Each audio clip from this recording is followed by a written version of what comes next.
দেখুন, সুপ্রিম কোর্টের যে ইনিশিয়াল ভার্ডিক্ট, ইন্টারিম ভার্ডিক্ট, এটা নিয়ে তো সমালোচনার জায়গাও নেই। এটাকে প্রত্যেকটা ল অ্যাবাইড সিটিজেনের ওয়েলকাম করা হবে। আমার যেটুকু ব্যক্তিগতভাবে মনে হয়েছে যে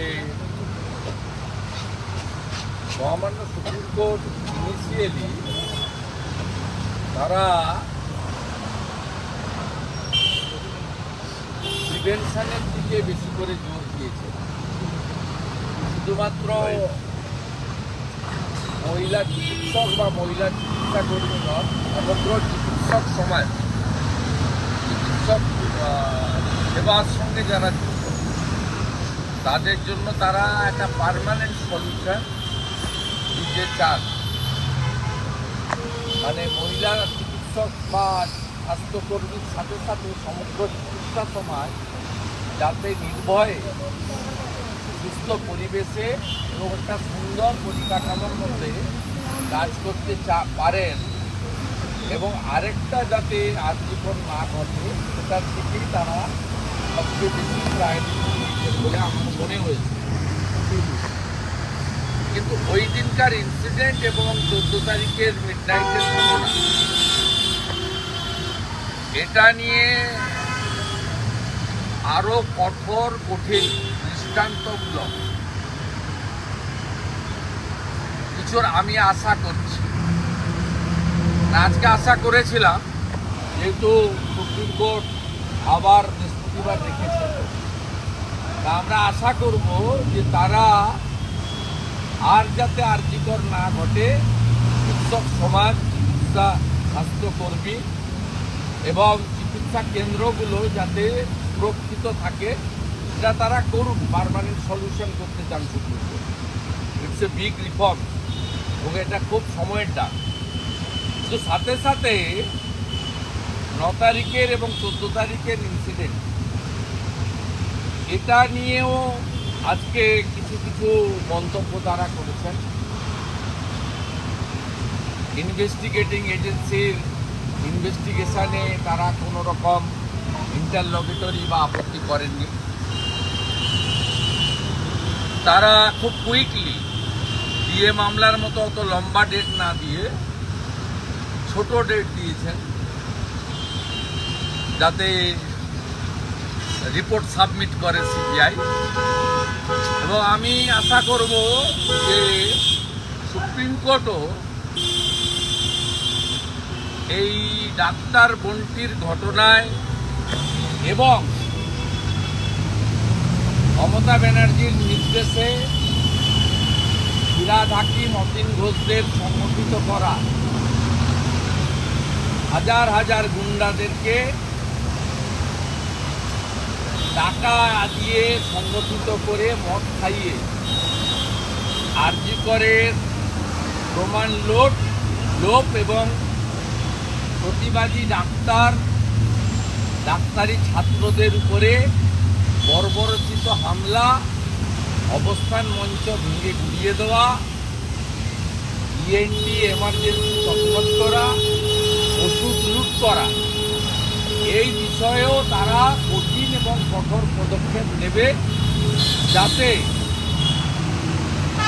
মমতা ব্যানার্জির প্রশাসন বা সরকার এবং কলকাতা পুলিশ বিশেষ করে যে চক্রান্তের শরিক তারা ছিলেন, সেই চক্রান্তকারীরা দৃষ্টান্তমূলক পানিশমেন্ট পাবে, যাতে এই ধরনের ঘটনা এবং ঘটনা ঘটলে তাকে চাপা দেওয়ার জন্য, প্রমাণ লোপাট করার জন্য, এইরকম হিনিয়াস ক্রাইম ভবিষ্যতে যাতে কোনো সরকার, কোনো আধিকারিক, কোনো ল এনফোর্সিং অথরিটি না করতে পারে, এটাও যেন সুপ্রিম কোর্ট ভবিষ্যতে তার বিবেচনার মধ্যে রাখেন, এটা আমি আশা করি। ন্যাশনাল টাস্ক ফোর্স গঠন আছে 10 সদস্যের, সার্বিকভাবে তারা এই চিকিৎসকদের সুরক্ষার বিষয়টি দেখা। আমি আবারও বলি, সুপ্রিম কোর্ট যে ইন্টারিম অর্ডারটা দিয়েছেন তাতে তাদের প্রায়োরিটি, আমার মনে হচ্ছে প্রায়োরিটিতে ছিল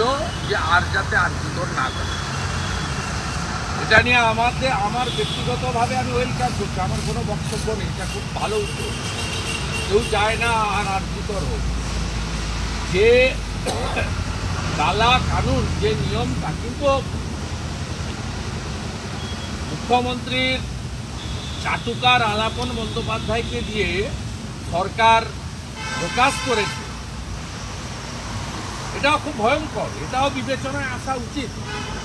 সরকার বলছে মহিলাদের রাত্রে ডিউটি দিতে না, ডিউটি করতে না, বেশিক্ষণ থাকতে না।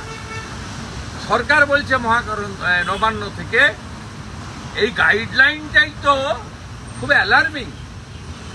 নারী সশক্তিকরণের দিনে এবং সংবিধান সংশোধন করে লোকসভা বিধানসভায় 1/3 মহিলা সংরক্ষণ বিধি ফাইনাল হওয়ার পরে আজকে পশ্চিমবাংলার মতো মাটিতে দাঁড়িয়ে যদি সরকার বলে, সরকারের মুখ্যমন্ত্রীর অ্যাডভাইসার বলেন নোটিফিকেশন করে যে মহিলারা রাত্রে ডিউটি না করাই ভালো, ডিউটি করলে কম সময়ের মধ্যে করা ভালো, তার মানে কার্যত নারী স্বাধীনতা, নারী সুরক্ষা, এটা নিয়ে সরকার হাত তুলে দিচ্ছেন যে রাত্রিবেলা মহিলাদেরকে আমরা নিরাপত্তা দিতে পারব না। এ বিষয়েও দেখা উচিত। তাই আমি আপনাকে বলি, ন্যাশনাল টাস্ক ফোর্সকে যেমন ওয়েলকাম করা যায় ফিউচার প্রিভেনশনের জন্য, যাতে আর একটা আর্জিকর না ঘটে, সাথে সাথে 9 এবং 14 যে হরিবল এক্সপিরিয়েন্স হয়েছে, 9 তো কোনো ক্ষমা নেই,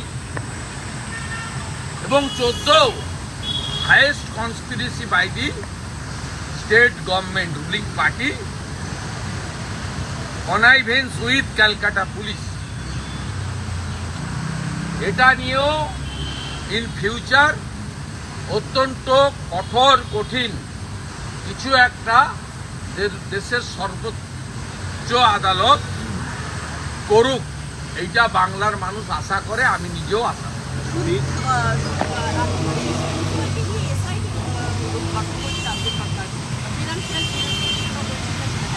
ফিনান্সিয়াল ইরেগুলারিটির সঙ্গে তো মুখ্যমন্ত্রী নিজে যুক্ত। হেলথ ডিপার্টমেন্টে যে কাণ্ড কারখানা কিছু লোক করেছেন, মুখ্যমন্ত্রী নিজে যুক্ত, কারণ তার নির্দেশে নিম্নমানের হেলথ মেটেরিয়াল সাপ্লাই করা, টেন্ডার সিবিসি গাইডলাইন ভাইলেশন করা, নিজের পছন্দের কোম্পানিকে বিভিন্ন রেট জিনিস পাইয়ে দেওয়া এবং বাজারের থেকে বেশি অর্থে সেই সব টেন্ডার করানো এবং তাদেরকে পেমেন্ট করা। এই যে র্যাকেট গোটা পশ্চিমবঙ্গে তৈরি হয়েছে, এর জন্য দায়ী হচ্ছে মমতা ব্যানার্জি। কমপ্লিটলি সিট করেছে কিছু প্রমাণ লোপাট করার জন্য, যাতে মানি লন্ডারিং অ্যাক্টে এটি যদি কোথাও ঢুকে পড়ে, এটা আটকানোর জন্য করা হয়েছে। এটা ইটস এ কনস্পিরেসি। এবং আমি কয়েকদিন যাক আপনাদের কাছে আমি মেটেরিয়াল দিয়ে দেবো, আমি মেটেরিয়াল দিয়ে দেবো,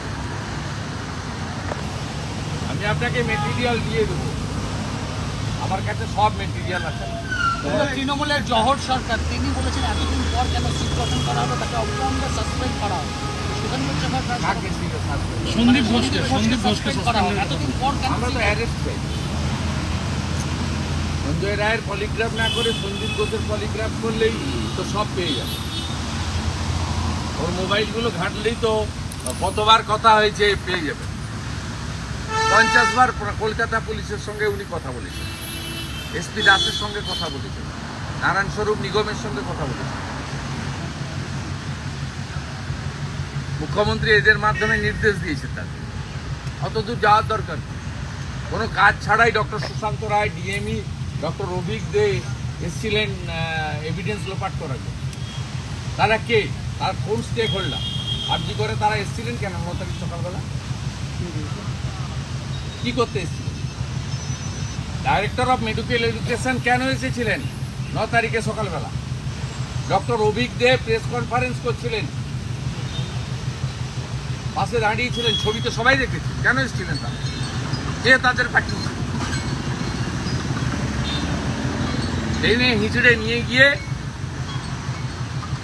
একটা বোনের নিথর দেহকে উপযুক্ত সম্মান জানানো, তার পরিবারকে শেষ মুহূর্তের দেখা, যা আমাদের হিন্দু বাঙালি সংস্কৃতিতে আর আছে, এগুলো কিছুই করতে দেননি। মেরে পিটিয়ে টেনে হিঁচড়ে বডিকে নিয়ে গিয়ে কি কাণ্ড করেছেন আপনারা? তাড়াতাড়ি নিয়ে গিয়ে ও তার বাবা মার পাশে মিঠু মজুমদার আর নির্মল ঘোষ, এই দুটোকে তো আগে অ্যারেস্ট করা উচিত। একটা ইলেকট্রনিক্স চ্যানেলকে বলানো হয়েছে তার বাবাকে দিয়ে, আমার মুখ্যমন্ত্রীর উপর আস্থা আছে। আমরা ফোনে কথা বলেছিলাম, ইঙ্গিত করে বলা হয়েছে অন্য রাজনৈতিক দল বিষয়টা ঢুকতে চেয়েছিল, আমি ঢুকতে দিই। ও প্রম্পট করছে পাশে দাঁড়িয়ে মিঠু মজুমদার, কাউন্সিলর, সবাই দেখেছে কি করে তার বাবা। আমরা যখন হাইকোর্টে চলে গেলাম, তারপরে তার পিতৃদেব কি করে পাওয়ার অফ অ্যাটর্নি দিয়ে, মানে ভোকালতনামায় সই করে তার পক্ষ থেকে 11th আওয়ারে সম্মানীয় আমাদের আইনজীবী, সিনিয়র আইনজীবী বিকাশ ভট্টাচার্যকে দিলে। প্রথম তো কোর্টে আমি গেছি, আমার লয়ার গেছে, কোস্ত বাকি। পরের দিন সকালবেলা তো ফার্স্ট হিয়ারিং কমপ্লিট হয়েছে। তার মানে তার বাবাকে, তার মাকেও এরা প্রেসারে রেখেছিল। তাই এই ঘটনার সঙ্গে সরাসরি তৃণমূল যুক্ত। মিঠু মজুমদাররা পাশ থেকে দাঁড়িয়ে প্রম্পট করেছে, নির্মল ঘোষ মিঠু মজুমদার ঘিরে রেখেছে, তার বাড়িতে কাউকে ঢুকতে দেয়নি, কারোর সঙ্গে কথা বলতে দেয়নি। প্রত্যেকটা ছত্রে ছত্রে তৃণমূল কংগ্রেসের ইনভলভমেন্ট, কনস্পিরেসি এবং পরিবারকে একটা ভয় দেখিয়ে আতঙ্কের মধ্যে নিয়ে যাওয়া, এই চেষ্টাগুলো তারা ছত্রে ছত্রে করেছে। তাই সুপ্রিম কোর্ট যা করছেন ভালো করছেন, কিন্তু 9 তারিখের ঘটনা এবং 14 তারিখের পরিকল্পিত ভ্যান্ডালিজম, এর সঙ্গে এই রাজ্যের শাসক দল, কলকাতা পুলিশ ও তৃণমূল কংগ্রেসের গুন্ডারা যুক্ত। এই বিষয়ে সঠিক বিচার বিশ্লেষণ এবং তার এটা সামনে আসুক, পানিশমেন্ট হোক, তাদের ক্যাপিটাল পানিশমেন্ট না হোক, এটা পশ্চিমবঙ্গের মানুষ চায়, আমিও পানিশমেন্ট।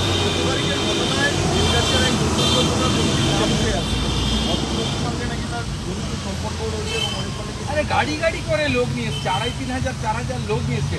পুলিশ নিজে বলেছে 7000 মব। আজকেও আমি হিয়ারিংয়ে দেখছিলাম, সুপ্রিম কোর্টে বলছিলেন। আপনি ভাবতে পারেন, একটা ছোট্ট কথা বলুন তো, রাজ্য সরকার জনগণের করের টাকায় যে মুখ্যমন্ত্রী উই ওয়ান্ট জাস্টিস চাইছেন, পুলিশ মন্ত্রী, স্বাস্থ্যমন্ত্রী মিছিল করছেন পুলিশ মন্ত্রীর বিরুদ্ধে উই ওয়ান্ট জাস্টিস ব্যানার নিয়ে, সেই পুলিশ মন্ত্রী সুপ্রিম কোর্টের সবচেয়ে কস্টলি লয়ারকে আজকে দাঁড় করিয়েছেন,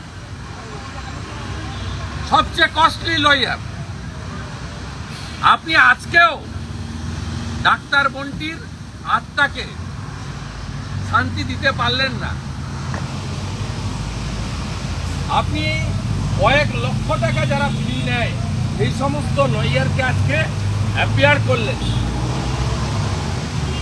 করলেন শুধুমাত্র যাতে আপনার ঘনিষ্ঠ লোকজন, আপনার পেয়ারের বিনীত গোয়েলরা, সন্দীপ ঘোষেরা, এসপি দাসেরা যাতে আড়ালে থাকে।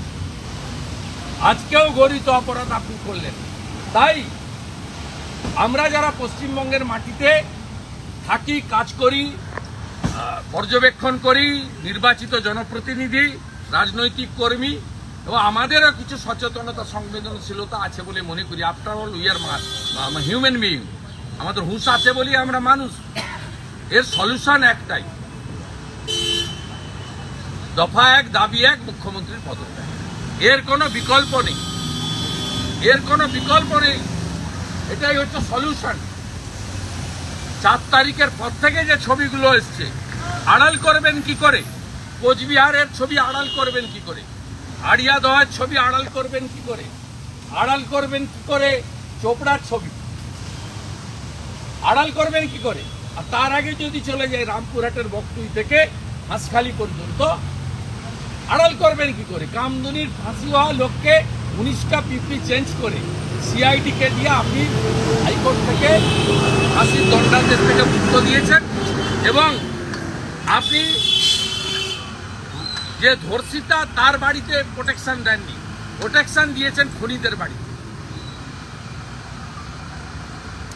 তাই পার্টিকুলার এই একটা ইস্যু শুধু নয়, সামগ্রিক যদি নারী নিরাপত্তা, নারী সুরক্ষা দেখা যায়, তাহলে এই সরকারের যিনি একটাই পোস্ট, বাকি সব ল্যাম্প পোস্ট, তাকে সরানো ছাড়া, তার পদত্যাগ ছাড়া সলিউশন হতে পারে না।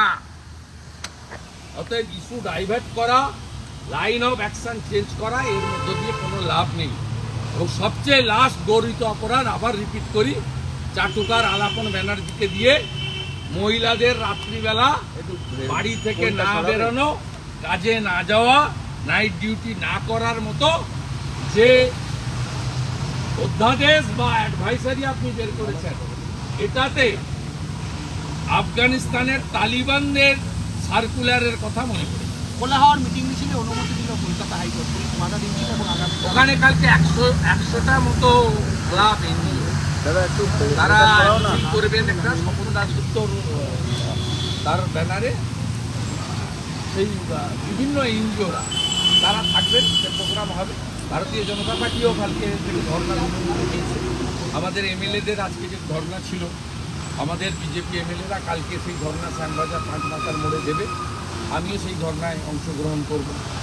এবং সব সময় পেলে খোলা হওয়ার আমি এতে আছি, মেন্টাল এক্সিকিউটিভে নেই, ওটা স্বপনদাই করে, অনেকগুলো প্রোগ্রাম ওরা করেছে।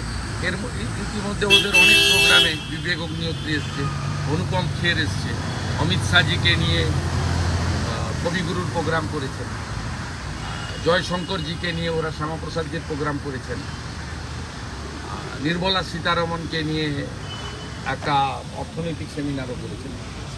আমি ওদের মেন্টার আছি, আমি যদি আমার ধর্নাটা পার্টির আগে ওটা অ্যাটেন্ড করে আমি সময় পেলে আমি খানিকটা সুপ্রিম কোর্ট বলেছেন কোনোভাবে আটকানো যাবে না, মানে এই যে নবান্ন অভিযানের ডাক দিয়েছে তো কিছু ছাত্ররা মঙ্গলবার 27 তারিখ। মোবাইলটা সরাও, হ্যাঁ ঠিক আছে, আমি ব্যক্তিগতভাবে তো যাবো, ওই দিনই থাকবে না না, যদি এখন কে করেছে তো মানে সবে এটা ভাইরাল হচ্ছে,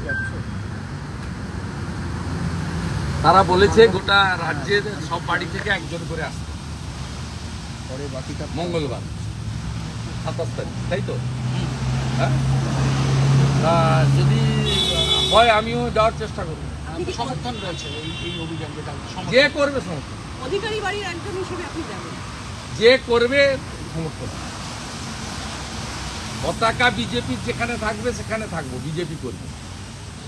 আর পতাকা ছাড়া অন্য কেউ করলে, ডাকলে, সেখানে যদি আমার ন্যূনতম যে আমি একটা বিরোধী দলনেতা, জনপ্রতিনিধি, আমার সম্মানহানি যেখানে হবে না, সেখানে আমি একটা কোথাও গেলাম, সেখানে ধরুন শুনতে হলে এই আজাদি ঝুটা হয়,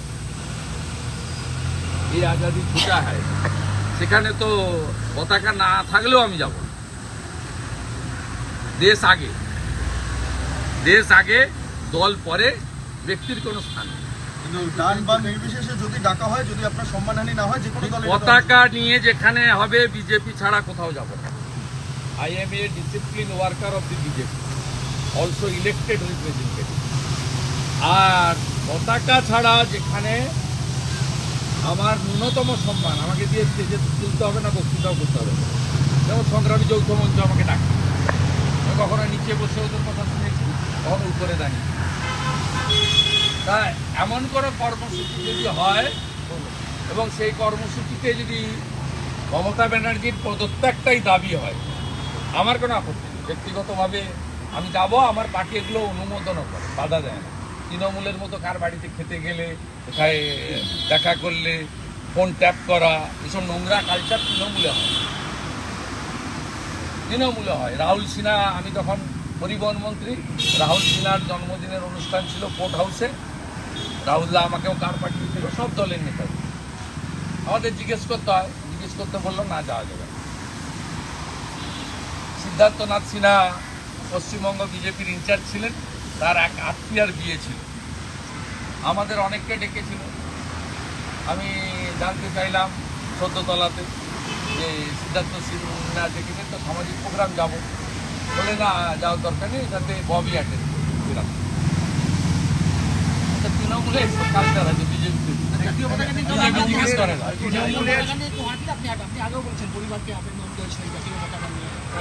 ওই একদম তাড়িয়ে দেওয়া উচিত, 14 তলায় গিয়ে যাতে পদত্যাগপত্র পাঠায়। আমি বলবো যদি সত্যি 27 তারিখ নবান্ন অভিযান হয়, ছাত্র সমাজ করে, 26 তারিখের মধ্যে পদত্যাগ করুন, যাতে গুলি না চালাতে হয়, তৃণমূলের মধ্যে গুলি যাতে না চালাতে হয়। আমি আপনাকে বলছি এত অ্যাগ্রিভনেস আছে বেঙ্গলে।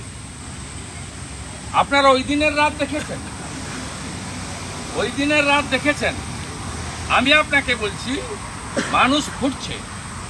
এবং আবার বলি, আইন বেআইনি এসব কথা নয়, আইন তৈরি হয় জনগণের জন্য। তাই জনগণ যদি কোনো জিনিসকে মনে করে যে আমরা বদলে দেব, পাল্টে দেব, জনগণ যদি মনে করে এটাই ঠিক, সেটাই ঠিক, সেখানে আইন কোনো কাজ করে না। এবং জনগণ এখন মনে করছে এই সমস্যার মূলাধার হচ্ছেন রাজ্যের মুখ্যমন্ত্রী। তাই একদম ছোট থেকে বড় সকলের মধ্যে একটাই আওয়াজ, দফা 1 দাবি 1, মুখ্যমন্ত্রী পদত্যাগ। আপনার জানাতে হাইকোর্টে আমাকে